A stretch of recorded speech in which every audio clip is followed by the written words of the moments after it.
Hello traders and investors, welcome back to Money Maker channels.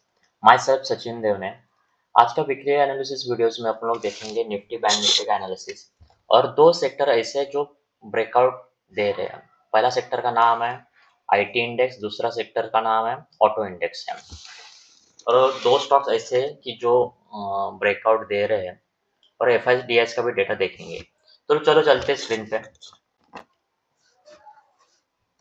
तो देखो ये Nifty का ना वीकली टाइम फ्रेम का चार्ट्स है, राइट। तो निफ्टी को एक रेजिस्टेंस था, एक हाई बनाया था 26,277 के आसपास। उसके बाद निफ्टी चली गई थी ये लेवल तक, मतलब 21,743 के आसपास आई थी। अभी देखो ये निफ्टी का प्रीवियस हाई था 26,277 के आसपास। अभी ये लास्ट वीक में निफ्टी ब्रेक करी है, यानी ऑलमोस्ट 14 मंथ्स का ये ब्रेकआउट हो रहा है। ब्रेकआउट के कगार पर, ब्रेकआउट अभी तक कंफर्म नहीं हुआ है। तो देखो ये लेवल्स के ऊपर जब एक निफ्टी क्लोजिंग देगी 26,310 के आसपास, उसके ऊपर जाके क्लोज देगी निफ्टी, तो ही जाके अपने को निफ्टी का ब्रेकआउट कंफर्म देखने में मिल सकता है। तो देखो ये ब्रेकआउट कंफर्म होने के बाद ये क्या करेंगे, ये जो कंसोलिडेशन जोन का रेंज है उसको ब्रेकआउट के बाद ऐड करेंगे। तो देखो निफ्टी का टारगेट कितना आ रहा है, 27,272 के आसपास एक टारगेट रेजिस्टेंस देखने मिल सकते हैं। सेकंड रेजिस्टेंस कौन सा हो सकता है, तो देखो ये लेवल्स, मतलब ये निफ्टी ने यहाँ से लेके ब्रेकआउट कंफर्म किया था। आई थिंक सो ये टारगेट अचीव हुआ है शायद से मेरे हिसाब से। तो ब्रेकआउट कंफर्म होने का इसको ब्रेकआउट के बाद ऐड करेंगे, ट्रेंड लाइन का ब्रेकआउट है ना वो। तो 27,600 का सेकंड टारगेट आ रहा है, नहीं सॉरी, इसको ना यही से कैलकुलेट करेंगे ब्रेकआउट के बाद से। तो देखो 26,800 या 700 के आसपास निफ्टी का वो फर्स्ट टारगेट देखने को मिल सकता है।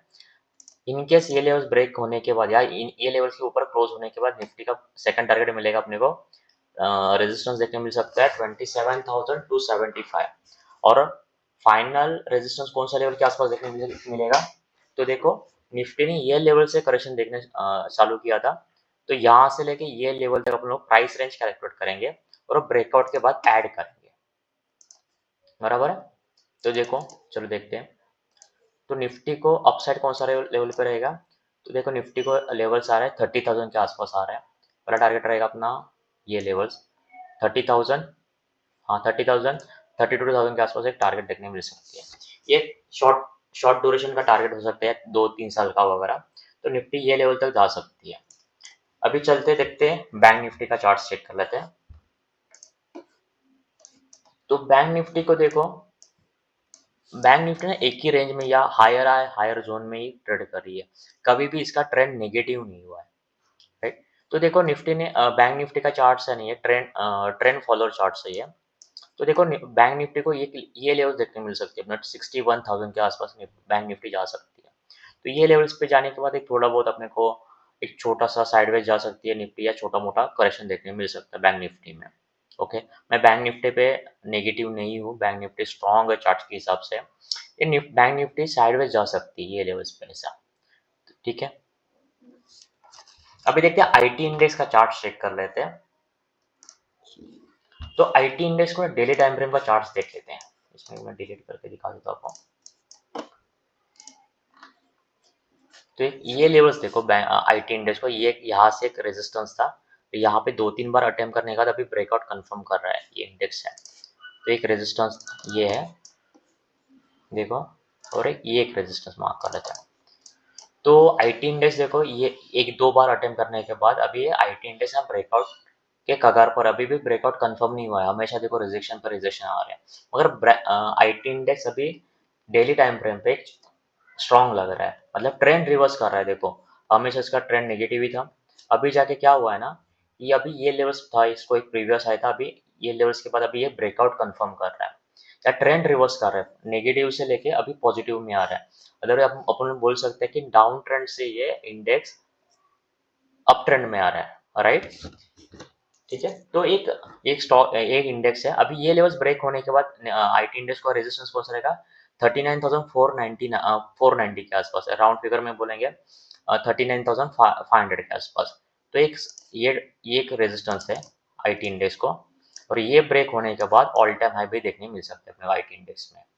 ओके, अभी फिलहाल कोई भी एक ही रेजिस्टेंस है। जैसे जैसा ट्रेंड रिवर्स होगा या अपडेट्स होगा, मैं आपको वीडियोस में अपडेट देते रहूंगा। अभी FIS का भी डेटा चेक कर लेते हैं, उसके बाद अपन स्टॉक्स के ऊपर जाते हैं। तो देखो 24 नवंबर से ये लेवल से FIS का मोड कुछ समझ में नहीं आ रहा है, ये बेचना चाहते हैं या बाय करना चाहते हैं, कभी बाय कर रहे हैं कभी सेल कर रहे हैं। तो 24 नवंबर 2025 को इन्होंने 4177 की सेलिंग की है। 25 नवंबर को ये एडजस्टमेंट बोल सकते हैं या मंथली एक्सपायरी थी, तो इन्होंने कुछ एडजस्टमेंट की रहेगी। उसके बाद 26 नवंबर को 4778 की बाइंग की है। इसमें भी एयरटेल का वगैरह ब्लॉक डील्स रह सकता है। 27 नवंबर को देखो 1255 करोड़ की सेलिंग की है और 28 नवंबर को इन्होंने 3795 करोड़ की सेलिंग की है, राइट। तो इनका मूड पता नहीं चल रहा है बाय का मूड है या सेल का मूड है। और DIS देखो कंटिन्यूसली बाय कर रहे हैं। 24 नवंबर को इन्होंने 4512 करोड़ की बाइंग की है। 25 नवंबर को 3900 करोड़ की बाइंग की है। 26 नवंबर को 6247 करोड़ की बाइंग की है, राइट।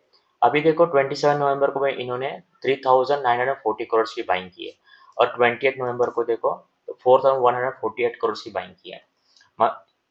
कंपैरिजन करने जाओगे ना, तो देखो बैंक निफ्टी जो अपना ऑल टाइम हाइस के पास आ गई है, तो इनका रीजन इसका एक ही रीजन है, जो DIS कंटिन्यूसली बाय कर रहे हैं। लास्ट 65 से 67 डेज कंटिन्यूसली बाइज कर रहे हैं। और FIS के कंपैरिजन में DIS की बाइंग स्ट्रांग है या ज्यादा बोल सकते हो अपन इसको। तो DIS कंटिन्यूसली बाय कर रहे हैं, इसके वजह से Nifty all time high break कर रही है, ठीक है। अभी स्टॉक्स कौन से है, तो एक कोफोर स्टॉक्स है, IT इंडेक्स है, इसको आप देख सकते हो। कोफोर्ज मैंने ऑलरेडी लास्ट वीक में कुछ इसको मार्क करके रखा था। तो देखो कोफोर्ज क्या कर रहा है ना, अभी सेम IT इंडेक्स जैसे इसका बिहेवियर है, राइट। तो अभी IT इंडेक्स में जैसा बिहेवियर था वैसा ही same as it is pattern इसमें भी बन रहा है। तो आई कोफोर्ज में एक रेजिस्टेंस था ये लेवल्स के आसपास, देखो ये 1845 से लेके 1891 के आसपास इसका एक रेजिस्टेंस था। ये लास्ट वीक में थर्सडे के दिन पे ब्रेकआउट कंफर्म कर रहा है। इन केस ये स्टॉक्स सस्टेन होकर ये लेवल्स ब्रेक करता है, तो 2005 की भी लेवल्स देखने मिल सकती है। और ये लेवल्स भी ब्रेक करता है ये नेक्स्ट वीक में या नेक्स्ट मंथ में वगैरह, तो ये स्टॉक्स अपसाइड भी इसकी बढ़ सकती है। तो अभी चलो चलते इसका अपसाइड कितना आ सकता है देखते हैं, नेक्स्ट स्टॉक्स कहाँ पे रहेगा। तो क्या करेंगे, यहाँ से लेके ये लेवल तक हम प्राइस रेंज कैलकुलेट करेंगे और ब्रेकआउट के बाद भी ऐड कर सकते हैं। ओके। अभी ये चार्ट पैटर्न देखने जाओगे तो ना, इसमें ना अपने को एक असेंडिंग ट्रायंगल चार्ट पैटर्न देखने मिल रहा है अपने को, असेंडिंग ट्रायंगल चार्ट पैटर्न से ये लेवल्स ब्रेक होने के बाद क्या करेंगे, ये जो प्राइस रेंज कैलकुलेट किया है उसको ब्रेकआउट के बाद ऐड करते हैं। तो चलो चलते हैं इसको कैलकुलेट करके देखते हैं इसका नेक्स्ट स्टॉप कहाँ पे रहेगा। तो इसको ब्रेकआउट के बाद ऐड करते हैं, तो स्टॉक्स अपसाइड ये देखने मिल सकते हैं 2800 तक जा सकता है। ओके। तो ये लेवल्स पे हम लोग इसका कैलकुलेशन करने के बाद अपने को ये लेवल्स पता चल रहा है। दूसरा स्टॉक्स है अपना वेनस रेमेडीज। वेनस रेमेडीज का भी देखो मंथली टाइम फ्रेम का चार्ट है। ये स्टॉक्स को मैंने लास्ट वीडियोस में भी शेयर किया था आपके साथ है। तो अभी ये मंथ्स में इसका ब्रेकआउट कंफर्म हो रहा है। तो वापस आपको एक्सप्लेन करता हूँ ऑप्शन। तो स्टॉक्स को देखो 2007 में इसका हाई था 615 के आसपास, और 2008 में भी इसमें अटेम्प्ट किया, ब्रेकआउट कंफर्म नहीं हुआ। देखो अभी क्या हुआ, 2021 में भी एक ब्रेकआउट की कोशिश की, हमारा ब्रेकआउट कंफर्म नहीं हुआ है स्टॉक्स में। अभी ये वीक में, ओके, ये मंथ्स भी खत्म होगा नवंबर। अभी ये नवंबर मंथ्स में इसने ब्रेकआउट कंफर्म किया है, मतलब ये लेवल्स के ऊपर इसने क्लोजिंग कंफर्म की है। तो ये स्टॉक्स को सपोर्ट्स कौन सा रहेगा, 639, ये एक लेवल्स रहेगा 612, और एक सपोर्ट्स रहेगा 572 के आसपास। सपोर्ट्स कौन से हैं, 636, 609 या 610 बोल सकते हो, और ये एक लेवल्स 577 के आसपास। ओके। इनकेस ये स्टॉक्स 433 लेवल्स ब्रेक करता है मंथली क्लोजिंग बेसिस पे, ये स्टॉक्स वीक हो सकता है। अभी इसका नेक्स्ट स्टॉप कहाँ पे निकलेगा या नेक्स्ट रेजिस्टेंस कहाँ पे आएगा, तो सेम प्राइस एक्शन कैलकुलेट करेंगे इसका, यहाँ से लेके यहाँ तक अपन लोग कैलकुलेट करेंगे और ब्रेकआउट के बाद ऐड करेंगे। तो स्टॉक्स को नेक्स्ट रेजिस्टेंस हो सकता है 1200 के आसपास वगैरह। ओके, और भी 2-3 स्टॉक्स हैं आपके साथ, आप मेरे साथ शेयर कर सकते हो। पहला स्टॉक्स का नाम है महिंद्रा एंड महिंद्रा फाइनेंस और दूसरा स्टॉक्स है रिको ऑटो। और रिको ऑटो डेली और वीकली टाइम फ्रेम पे ट्रेंड रिवर्स कर रहा है। उसका आप चार्ट्स वगैरह लिंक में शेयर कर सकते हो या कमेंट में शेयर कर सकते हो। ओके, ऐसे अपडेट्स के लिए मनी मेकर चैनल्स को फॉलो कीजिए। और हाँ, एक बात बताना भूल गया कि आप जो भी डिसीजन ले रहे हो, ये या मैं जो भी वीडियोस बना रहा हूँ, ये सिर्फ और सिर्फ एजुकेशनल पर्पस के लिए हो सकता है। आपको बाय एंड सेल करना है तो आप अपने फाइनेंशियल एडवाइजर के साथ डिस्कस करने के बाद डिसीजन लीजिए। थैंक यू, मिलते हैं कोई अगले वीडियोस में।